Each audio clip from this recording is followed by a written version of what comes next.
Hello. Hello. Welcome back to another wonderful episode of Metal Gear University. I am T. And I am Kay. And we join you to continue on in our journey discussing Metal Gear Solid Peace Walker. Wow. T, how are Peace you? Walker. Peace Walker's fantastic. Yeah.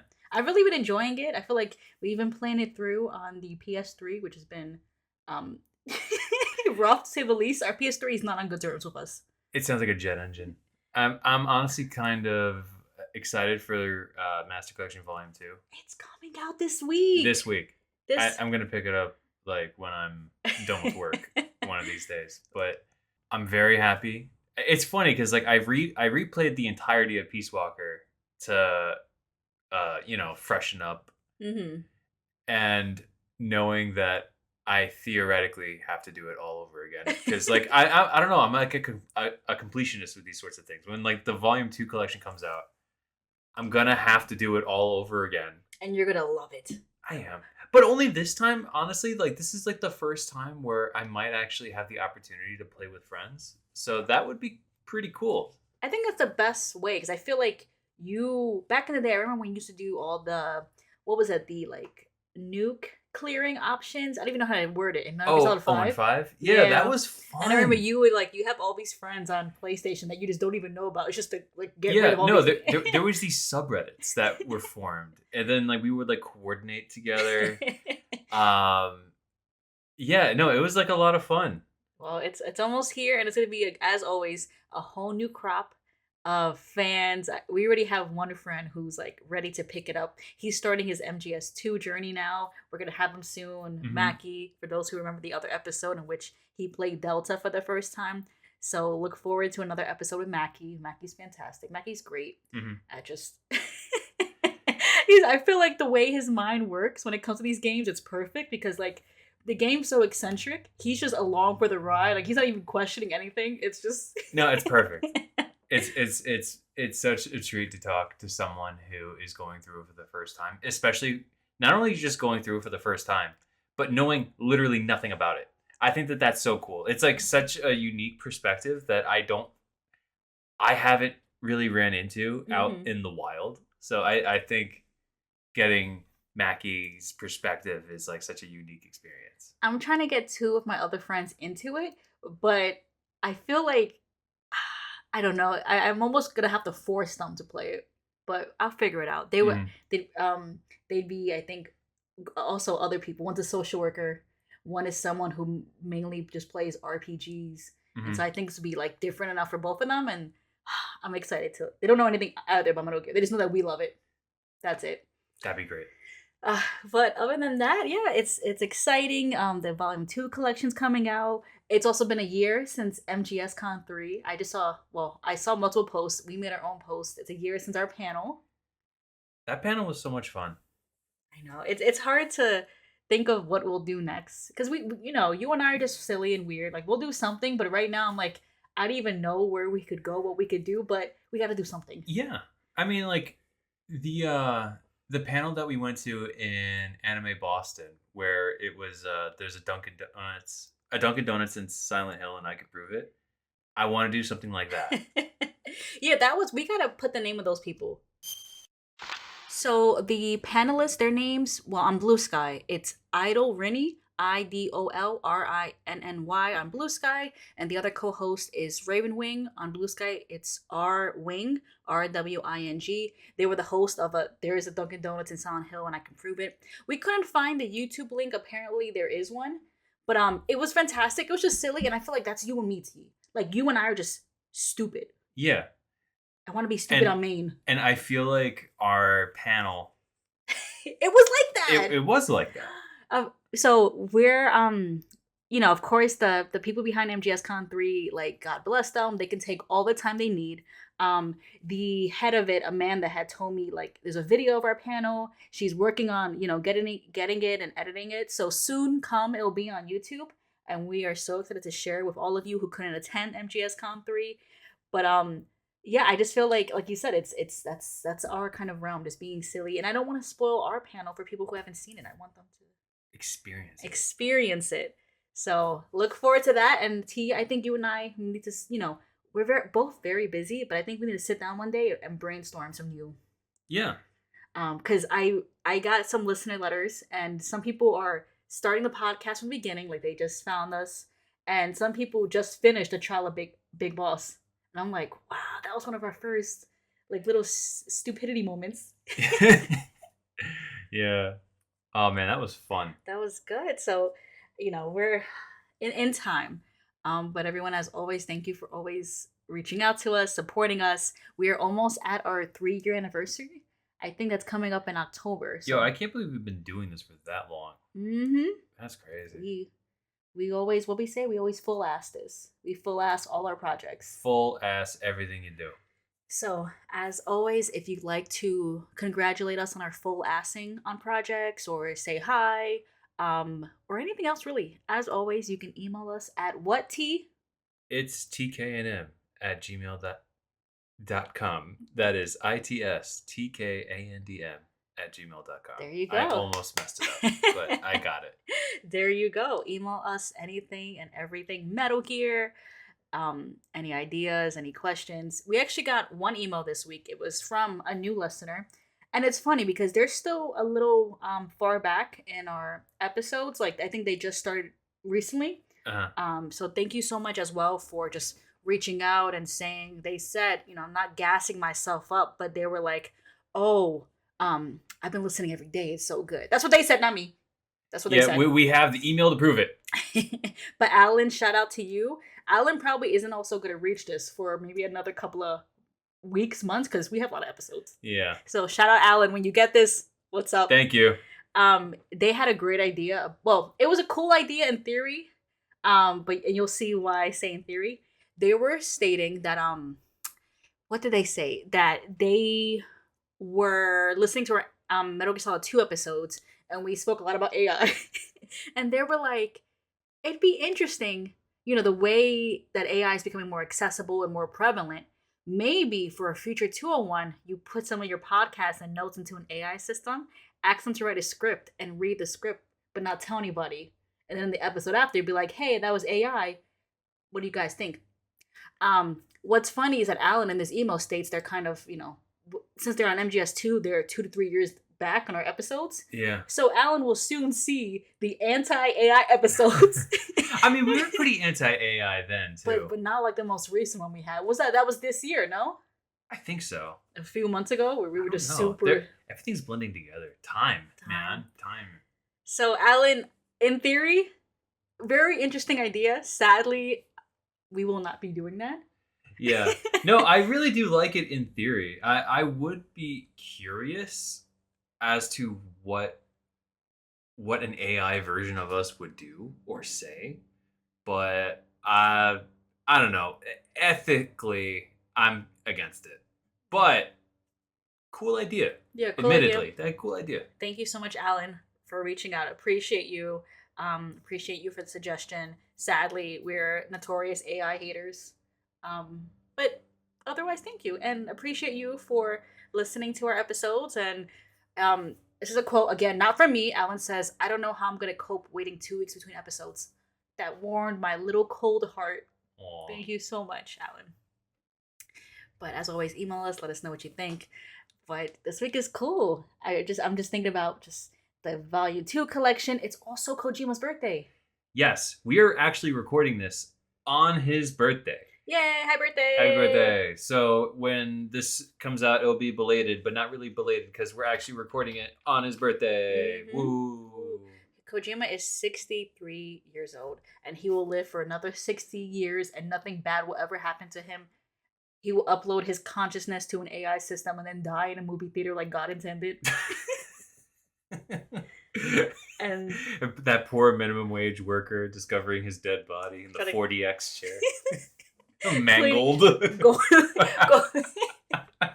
Kojima's body lifts in the air when the fucking chair lifts up. Oh man. I you know what? I hope. Good on you. I hope he goes the way he wants. But you and I both work in the movie theater, and the way they would make us come in the next day. Yeah. Oh, you know what? That's kind of rough. You can go home, but you gotta come to your shift tomorrow, right? That's probably what happened. That would totally happen. Our movie theater did not care. The No. only good thing to come out of that movie theater was what? Plus. Thank you. That it took you a second, but I mean, I was weighing other options. I hate you. Whatever. Whatever. I'm ready to move on now. Anything else you want to talk about? Oh, well, I recently picked up Portable Ops. And I was playing it on my PSP that screeches like a gerbil. Yeah, it needs to be fixed. It's kind of rough. But when I showed you Roy Campbell, you were shocked by how hot he was. Yeah, I'm gonna be honest. I am not familiar at all with the non-canon. Was Portable Ops canon? It's like soft canon.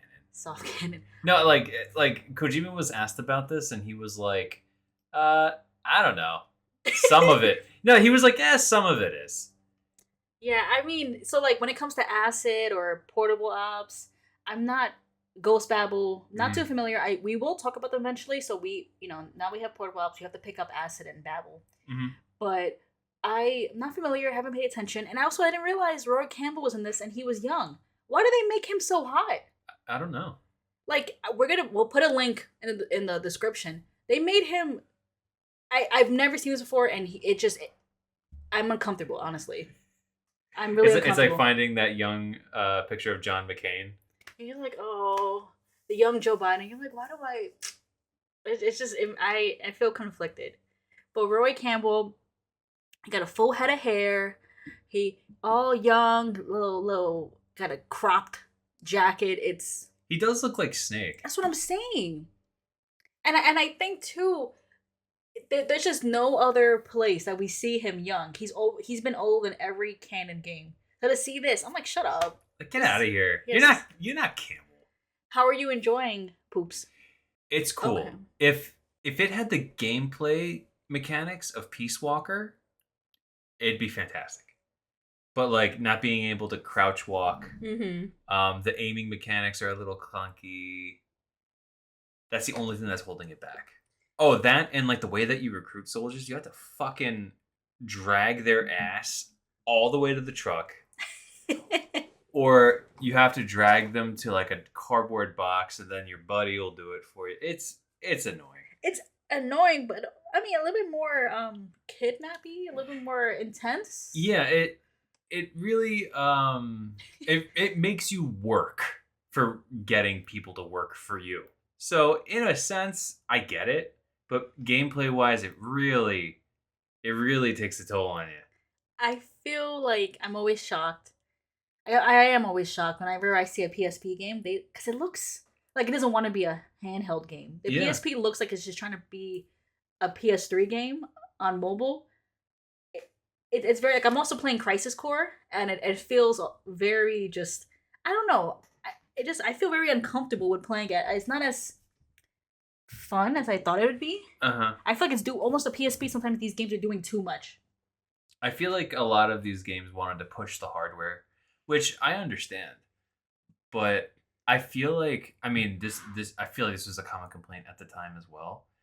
Not having a second analog stick on the right side of the PSP, so like the camera, it really holds it back, man. Because it sucks. Because it's funny because like the gameplay feels like a handheld game, but then you look at it and it's no, it looks like 3. Yeah. Like the solids, not the Solid Snake, the Big Boss Naked Snake model in Portable Ops looks like more or less how we did in 3. It's pretty impressive, honestly. You having fun with it? I am having fun overall. I am. Mm-hmm. I just, I got to get that PSP fixed. I looked into like what's wrong with it. Apparently, like over time, like the lubrication on whatever interior breaks down. So then it's just, I guess it's just metal grinding on metal. So like, okay, we did get that PSP. That was like my dad's PSP. So we did get it when it came out. Mm-hmm. So it's probably over 20 years old now. That's crazy. It's yeah. So no, I'm not even kidding. It sounds like an angry gerbil. Like when you pick it up, it just goes like. That's how an angry gerbil sounds to me. Yeah. I feel like we have some consoles like we've been going through our catalog of like gaming. We like there's like this app. What's it called? Not sponsored. Game Eye. Yeah. And we've been cataloging all of our games, all of our consoles. And as I go through them, I realize a lot of the stuff is just like it needs some maintenance. We have a lot of games. I mean, the majority of our games is when we were kids. Mm-hmm. So like I'm looking at like my Xbox and Xbox 360 do not work. I have some games that are so completely scratched up from like I guess when I was manhandling some Dreamcast games, but it's cool to have them. It's just and it's cool I think too when we go to conventions because I ran into this issue recently when I went to a retro convention and I was about to buy some games and then I stopped myself because I was like maybe let me just chill with money, let me be normal about and like let me be real about my credit card debt. And then we go home and I already had the game.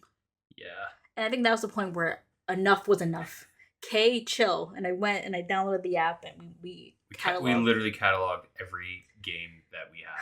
And it's honestly pretty cool. If you guys are interested, it's called GameEye. I would download it. This is a non-sponsorship.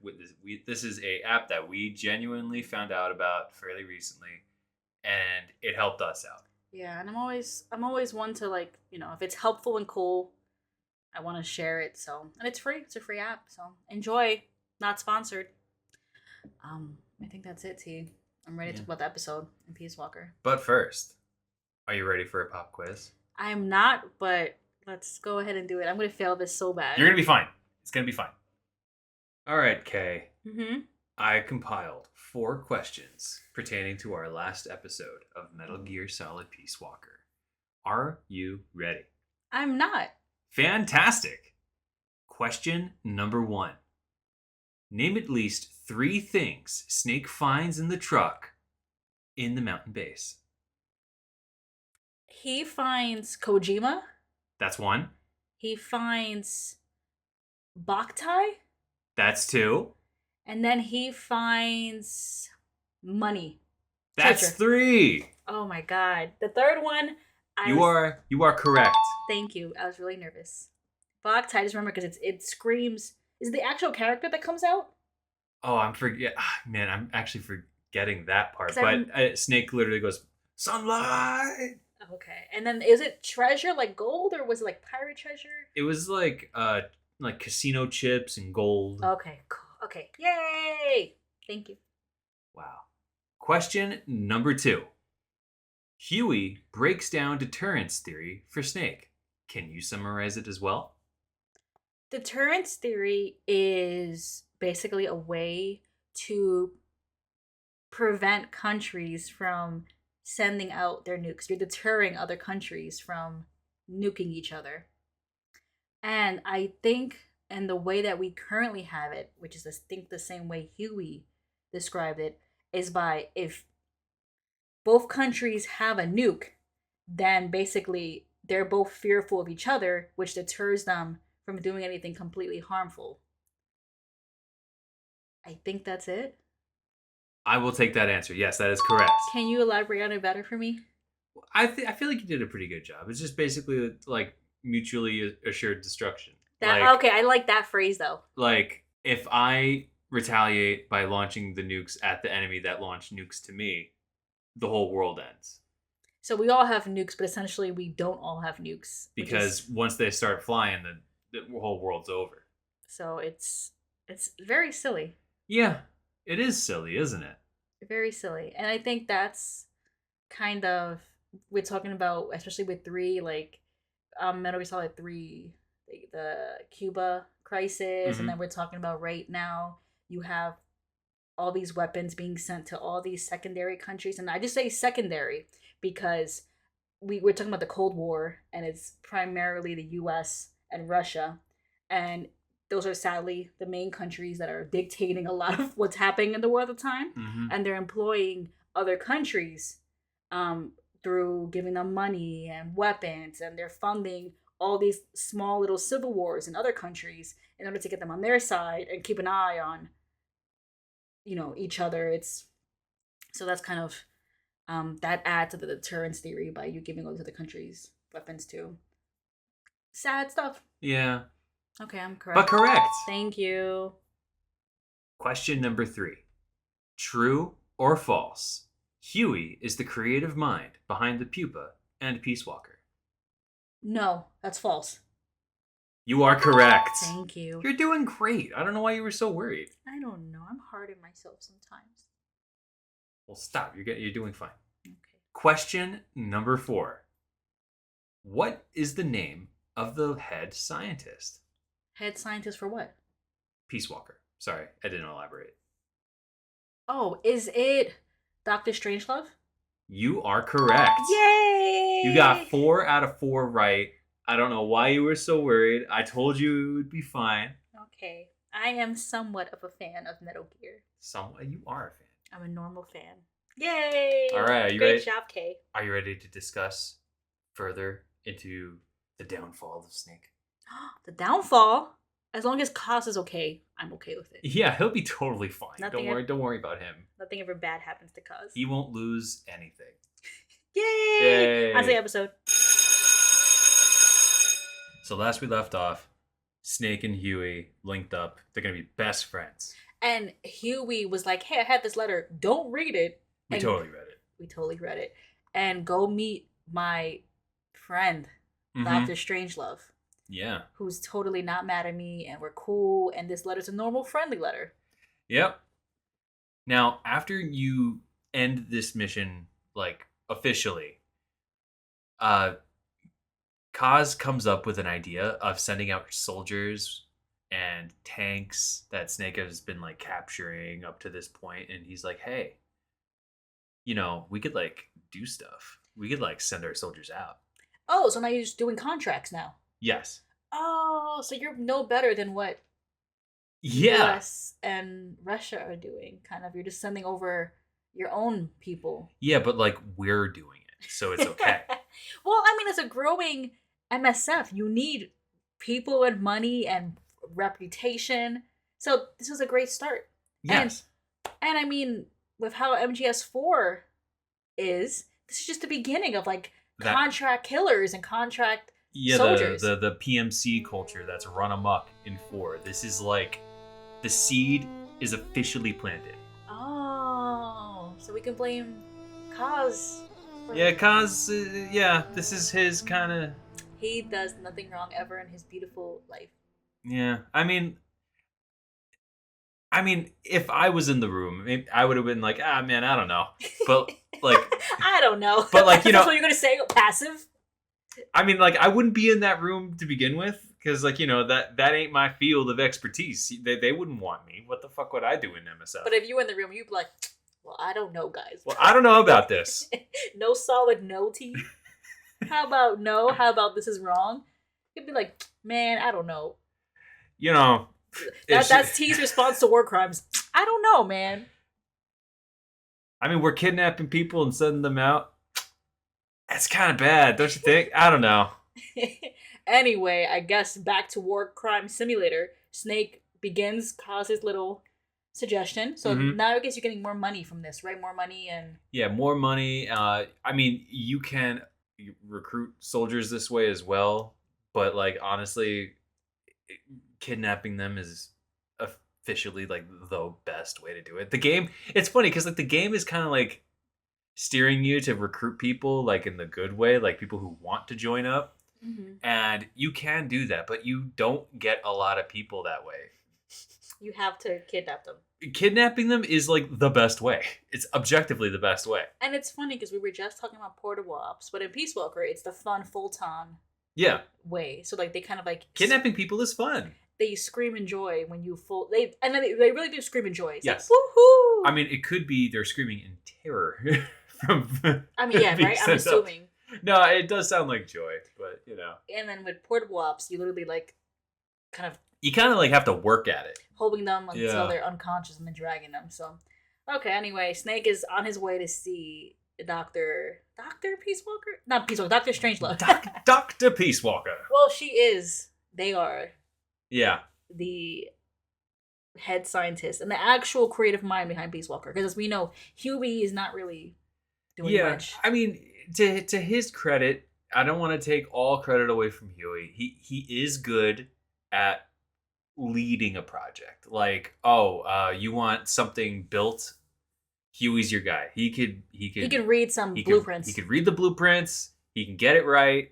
Mhm. But in terms of creativity, he's not your guy. Okay. Okay. Okay. Still beneficial. Yeah, no, he's legitimately like a decent asset to have. In fact, Huey officially starts development of a Metal Gear for Big Boss. Oh, so wow, that's actually really significant for MSF. That's, I think that would be perfect for everything they're trying to accomplish. Uh huh.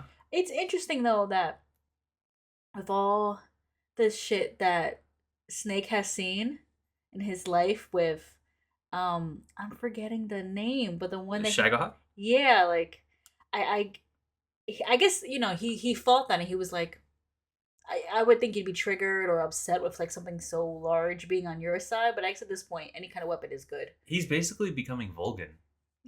Like I would think he'd be deterred from it, but this is a new Snake we're talking about. This is one that's kind of completely different from what we saw in 3. So Yeah, he's completely disillusioned by the idea of like serving your country, something greater than yourself, because wouldn't a Metal Gear have a nuke on it? presumably. But So like, I mean, we don't have a nuke on MSF property yet. that's what I I'm don't know. saying. But this would be like, It's opening that door. yeah, and you would think that Snake would be kind of against whatever. He's just changed so much Mm-hmm. from where we saw him in 3. Like it went from like being a proficient soldier, but so naive to like kind of like the really like political conflicts of like the countries he was entering. And I feel like his eyes were open after the death of his master, his teacher, Mm-hmm. and now he's just fully engaged into all of what war does to people. Like he before I feel like he was almost like I feel like he was almost shielded from it. He was just a soldier, purely a name. Yeah. Give me a mission, I'll go, whatever. But then she dies, and she dies for her country, which is kind of what soldiers do. And he was like, "Fuck this." Yeah. I whatever this is, no. But literally, that's what people sign up to do. Yeah. So it's just kind of interesting that he's going in this route, and then also going to obtain a Metal Gear for himself with a nuke, and it's Mm-hmm. I don't know. It's so icky. Yeah. Huey dubs this Metal Gear that they're going to develop. It's called Metal Gear Zeke. And he says that Zeke is a code name that Allied forces used for a particular Japanese fighter in World War II. Oh, so it's like a real reference. Yes. And I just thought, hey, why not look into what Zeke was? And the Zeke was the code name for the Japanese plane called Mitsubishi A6M0, or Yeah, just the Zero. Yeah, it was also called Zero as well. So Zeke and Zero also being the Zero. name. Yeah, interesting. Well, I quoted this. It says experts who evaluated a captured Zero found that the A6M's airframe was, quote, built like a fine watch. The Zero was constructed with flush rivets, meaning that they weren't sticking out of the airplane, so there's less drag Okay. from like wind hitting against it. Okay. And the guns were flush with the wings, meaning that the guns weren't like elevated. They were like inside the plane. Oh, so it's just like basically aerodynamically just Like really it sleek. was like a perfect aerodynamic plane. And they said that the cockpit was and I'm quoting here, a marvel of simplicity with no superfluidities to distract the pilot.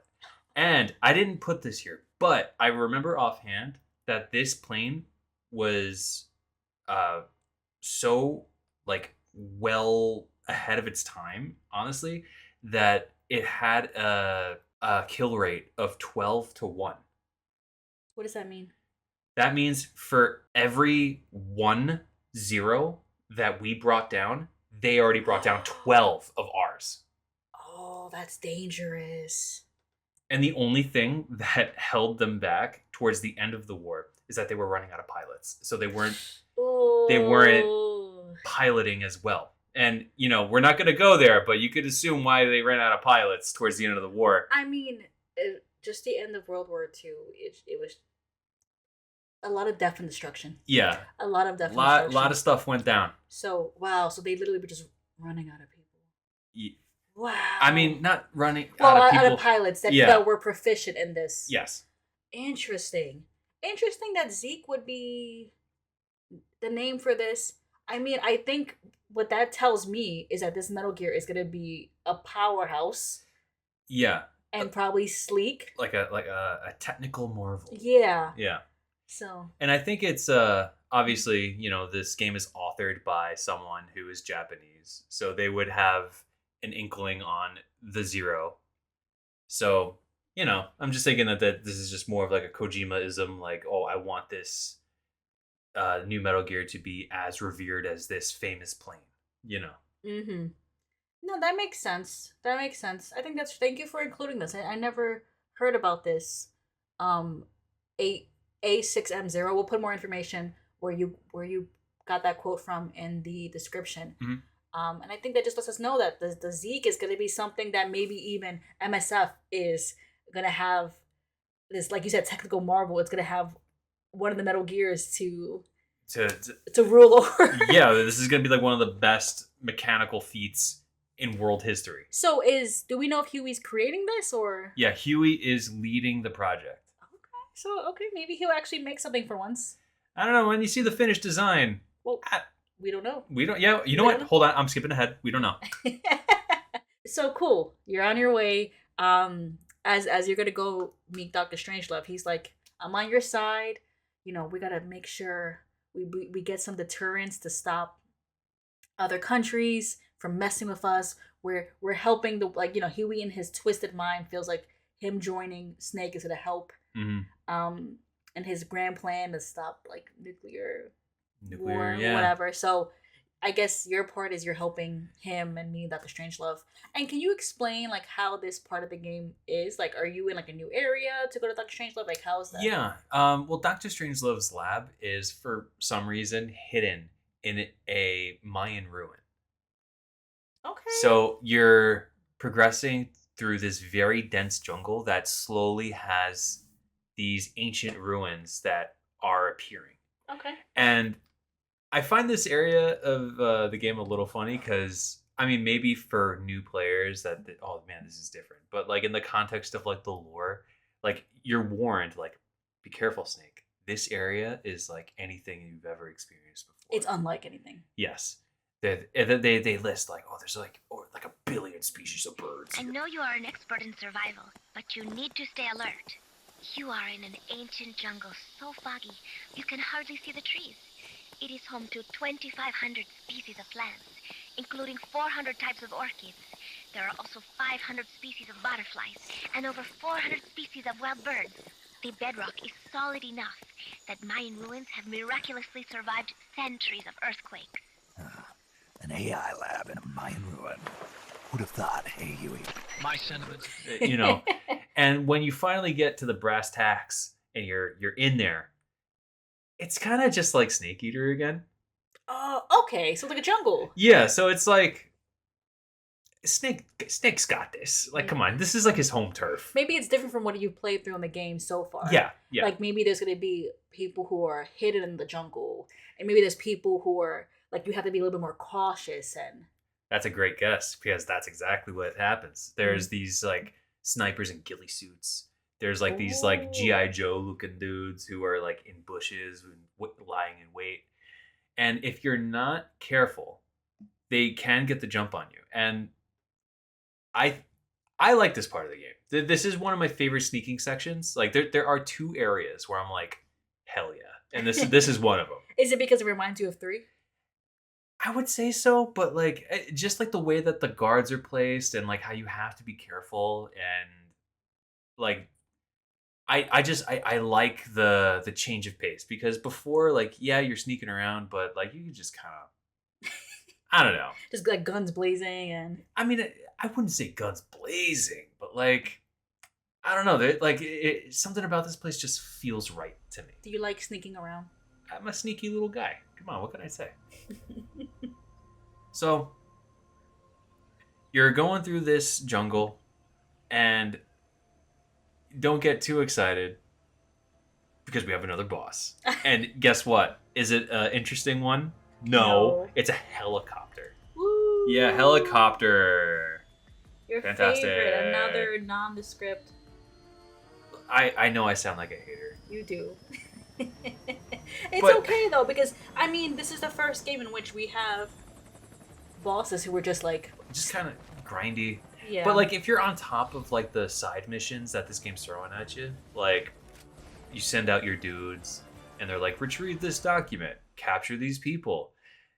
These fights aren't that bad, but if you're only doing like the main ops, Mhm. you're gonna have a hard time. Yeah. You're gonna have a hard time. You So, gotta like- do the side ops. I mean, I think that goes to like a handheld game. Like you're supposed to like. I feel like it's busy work almost. Yeah. Not to be mean, but I feel like a lot of handheld games they want you to play for a long time. It's a lot of just grinding. Yeah, because like I think there's only so much they could fit in a mobile platform, so they have to make that up by making things a little grindy. So this is honestly just like the tank. This is just like the APC. You fight the guards, and then you fight the vehicle. You can non-lethally, lethally. Who cares? Doesn't matter. And if you do non-lethally, can you like? You can capture the helicopter. Okay. So there's a prize in that. But either way will do. It doesn't really matter at the end of the day. But I wanted to say that as a reward for defeating the helicopter, you are rewarded with a sneaking suit. And I wanted to bring this up in particular because this is one of my favorite sneaking suits in the entire series. I think this suit goes so hard. No, it's the sneaking suit that we also see in. Isn't it in Oh my god, what? We see this in a different game as well. Yeah, it appears in Ground Zeroes. Thank you. And it is an unlockable in Phantom Pain, and it was a bonus costume in Delta. That's where I remember it from. Ground Zeroes. Ground Zeroes always is so funny to me because it's just it's such a. It almost feels like a demo. We'll talk about that later. It's a demo. Yeah. But this singing suit, it's so hot. It's just the style is just. I feel like unlike any of the other sneaking suits. It's cool. It's cool, man. It's sleek. It has a yellow kind of texture to it, and like the bicep and the upper thigh that just I think add a nice pop of color. Mm-hmm. And I like the kind of like tightness. Like I like that style that like the boss has as well. It's a very much like super form fitting kind of. This looks like an active like I'm a sneaky guy. because like that's how Raiden's suit was, and 2 the boss. A lot of other of Snake's outfits almost give me like kind of like his cam's a little bit looser. Yeah, I mean, like his default clothing is basic military gear, which is fine. But like for me, when I'm playing a Metal Gear game, I want the sneaking suit. Yeah, this feels like if you were flying out of a plane, like you would be super sleek, and like the air wouldn't be caught up on your like billowy big pants. If you were in the water, it would just like the water would just like fly past you because it's not getting like it doesn't seem like it's like water resistant and whatnot. It just it looks cool, and we'll of course link it. But the sneaky suit was so hot. This is my second favorite one. What was your first one? My first one, it's a tie because like they're very similar designs. It's Snake's suit from Metal Gear Solid 1 and the Phantom Pain. Because that's fair. They're very similar designs. So to me, it's like a tie. But man, that's iconic to me. Anyway, back on track. Mm-hmm. Now, after you defeat this helicopter, you're at the outskirts of this lab. And then Snake finds this French woman who's in panties for some reason. Oh my god, I feel like we have to have another episode just talking about women in this series. No, honestly, it like women in this series, but like particularly in this game, the horny factor is dialed way up. But mind you, not even horny factor, but we would be remiss not to remind everyone listening that when we first talked to Paz, they talk about like they mention her. She's a student in college, or do we remember? I believe she's advertised as being like in high school. high school student for in America that's under 18. Yeah. Typically. Apparently horrible stuff has been done to her, and when that is said, you can press a certain button to zoom in on her and it shows her in her underwear. Yeah. What are we doing? Yeah, it's mad weird. Now we find this French woman and she's in her panties. Why is she in her panties? According to the game, she was captured by guards and she was held captive. And she was blindfolded the entire time, and to prevent her from leaving, they stripped her. Mm-hmm. That's the story. Okay, cool. Do we find any other captured people in their underwear? No. They're not French. What does that mean? Everybody knows you gotta strip a French person. Like, that's just how it is. Okay. You see, you're not intelligent in the in the rules of Just apprehending. a simple woman You're playing just- Metal Gear. You don't know nothing, okay? Let the men. The podcast shows its true colors today. How many episodes in? 80 episodes You're in. all too deep in now. You're stuck in here with me. So Anyway, I'm sorry. naked French woman. That's so. Where is she? Sorry, her being in panties threw me off. Where is she? Sorry. I'm sorry. Her name is Cecile, and she's I'm gonna butcher this. An ornithologist. So she's like a bird. She's like a professional bird watcher. Okay. And is that what that is? To my knowledge, yeah. Like there's just someone who's very knowledgeable in birds. Okay, so that's what she is. She studies birds. Okay. And she's from France, and she came to Costa Rica because there's this dense Amazon forest, and she wants to look at all the different kinds of birds, and she's specifically looking for the quetzal.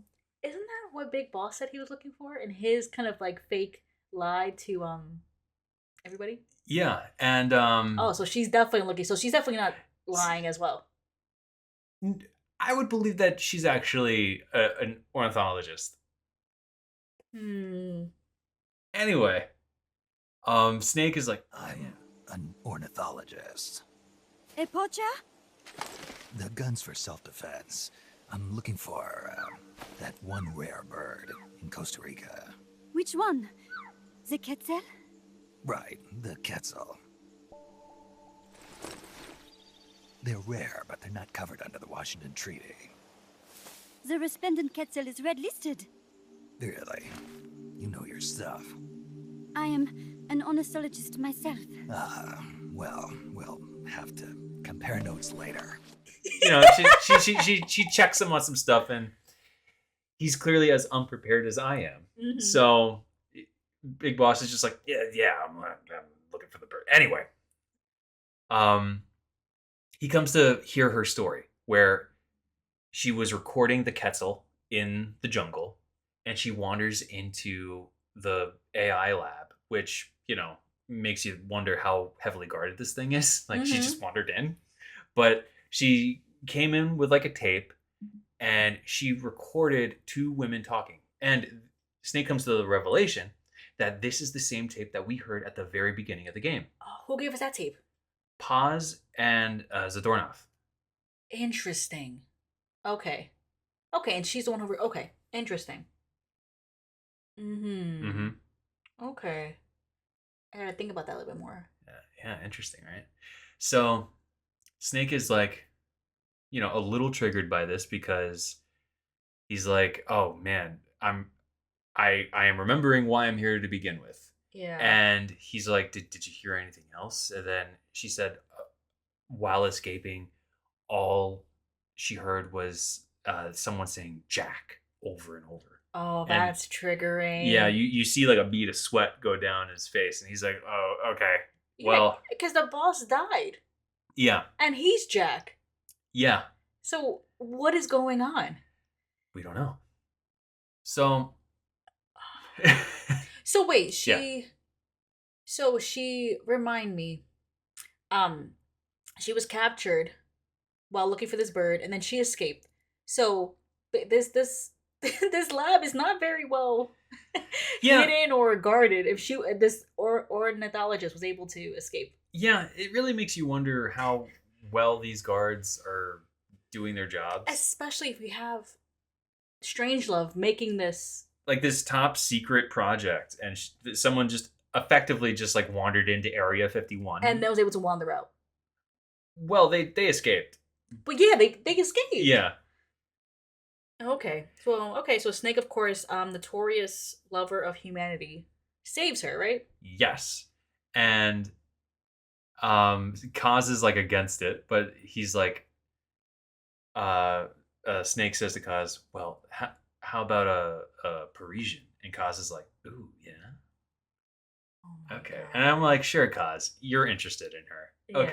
Yeah, okay. Whatever. All right, buddy. Yeah, why would he be against bringing another? Oh, I guess. Why would he be against? Because like you're rescuing, you're kidnapping soldiers this whole time. He's against. He's against no girls allowed, Snake. Yeah. They're not allowed in our club. Anyway, she gets rescued. And when she gets rescued, Snake finally makes it to the door of this lab. Snake uses this ID card that Huey gave him, and it doesn't work. Wasn't this Huey's ID card? This was Huey's ID card. And he was working with Strangelove, so why wouldn't it work? Well, we call Huey about it, and Huey's like, damn. He says, does she hate me that much? So essentially, Dr. Strangelove just banned Huey from entering her lab. Well, the content of his letter really led you to believe it was whatever he felt was one-sided, and it was just weird. Like he's just a weirdo. Yeah. So she banned him. yeah, so Snake is essentially locked out of the lab. So Cecile chimes in and she's like, oh, if you look for a guard with an orange jacket near a Quetzal, I believe that they have an ID card on them. Why does Cecile know so much? Well, apparently, like, this guard took the ID from Cecile when she was trying to escape. So this guard is in possession of that ID card. Okay, and Cecile. Okay, so Cecile, I guess, very observant. She's looking at this bird. She's a bird watcher, bird scientist. And what she recorded is what Paz and the professor had. Yes. So we can imagine that Cecile gave this to Paz? Yeah, how did they get a hold of that tape? Interesting. Yeah, like does Cecile know Paz? Well, when Cecile makes it back to Mother Base, Cecile openly says that I've never heard of Paz in my life. And then Snake goes, huh, what's going on there? And Kaz is like, maybe Paz just kind of hallucinated or something. I don't know. Because did Paz say? What did Paz say about the tape? At the beginning of the game, it was stated that Paz's friend recorded this tape. Oh God. Okay. And then when we rescued, quote unquote, Paz's friend, the friend said, I don't know who that is. Well, this is terrible for Paz because of all the people to find in the jungle, you find the one person Yeah, what are the odds, who right? messes up your story. So Paz is a liar. Well, we don't know. Kaz just thinks, maybe she was just like traumatized. Who knows? But Maybe she just believed it was her friend. what does that even mean? I don't know. Who knows? Who knows? Well, anyway. Not anyway. I'm holding on to this. This is weird. Well, Snake doesn't really hold on to this. He's like, whatever. He should be holding on Well, to this. I guess- This is definitely a little weird. I mean, I guess he's so consumed by the idea that the boss is around. Yeah, I guess he has bigger things on his He mind. got blinders on. Yeah. So Snake follows Cecile's advice. And this is kind of like an interesting mission because you have to like actually like listen to hear the Quetzal's call. And like you could call Cecile during this time and then she'll imitate the bird call to you. Cool. And then you have to like listen to see if you're in the right area. And then you could find the guard with the orange jacket. Or, you know, if you want to brute force it, you could just mow down everybody, find the orange jacket guy, then get the ID card that way. But either way, you can get the ID card and then go back, all the way back to the front door of the lab, and then Snake enters the lab. And that is where we're going to leave off for today. Okay. Interesting. I feel like this part I'm more just kind of like I feel like it's buying time for the grand reveal because it's giving us little things here and there, but it's just building up to Yeah. I guess what the climax of the game will be, because like this whole revelation with Cecile, it's odd. Hmm. Then I think with Zeke, I'm very interested to see if that even comes to fruition. Hmm. And then what is going on with the boss? Like, Yeah, I in replaying the game myself recently, the game really doesn't reveal itself until like when you're a little over halfway done with the game. mm-hmm. Not to say that that's like a bad thing, because I think that at its core this is like a portable game. So like you're doing these bite-sized missions, and the way that we're even like talking about it, like it's like one narrative. Like we went over like 3 or 4 little tiny bite-sized missions. And Yeah, we're not really given much. I mean, It's pushing us in the direction, but you play so many missions and you're just given little. little sprinkles here and there. Hmm.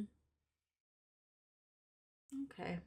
You don't sound satisfied. No, not really, because I just feel like I just hate not knowing. Uh-huh. I hate being given things and you have to like push through. Like I hate when like the grand reveal is like just so far away. I just don't like that. Well, Snake is entering the lab. So we will get answers next time. Yeah, and obviously Strangelove knows what's going on. We know that Strangelove is a bigger part of this AI Mm-hmm.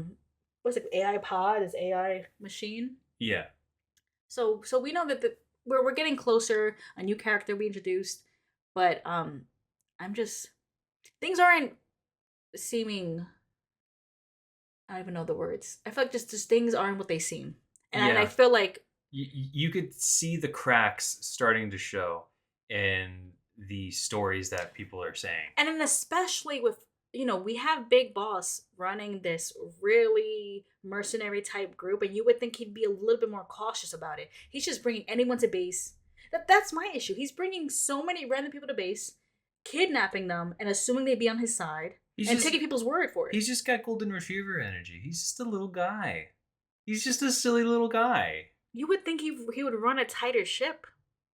It's his first time being It's his first time. It's his first time being a warlord, okay? You gotta let him learn. This is a learning experience here. Yeah, MSF is a wild group to have. Just to play on Doctors Without Borders, that's just always so funny to me. No Mhm. Military Without Borders, like, oh, okay, little Yeah. mercenary group. And they're going global, baby. World tour. I mean, what was it? They're gonna get their own little base in the Caribbean, no? I mean, they already have it, but as you play through the game, it gets bigger. And That's what I'm bigger. saying. Like, Yeah. it's got their own little slice of, little slice of Heaven. outer heaven. Yeah. So it would make sense they're going global, but it's just, I don't know. You would think you would do better to protect who is going in and out of it, because that to me can lead, I think, to insurrections, can lead to people sneaking in, people lying to you, and I feel like Boss at this point is, I don't know. I think he's too trusting. That's interesting that you say that. But, that's for a later time. Interesting. All right. I guess that's it for today, right? Yeah, that's it for today. Next episode will hopefully We will meet- get answers. We will get answers Oh. next time. and I think meet Dr. Strangelove, no? Mhm. Interesting. Okay. All right. I will be patient and wait. I will be patient. Well, until then, Are we gonna end just like that? And nothing else? I mean, I don't know. What else do you want to say? Thanks for listening. Thank you for listening. Till next time, enjoy Volume 2. It comes out this week. Happy birthday, Kojima. I think that's it, yeah. I just feel so abrupt. I don't know. If you're still here, thank you. Thank you, guys. The secret code word is Peace Walker. Ooh, I don't know. Ooh, that'll be the quiz question. What's the secret code word? Ooh, what do they get if? Nothing. Bye. You get a gold star from us. Bye, guys.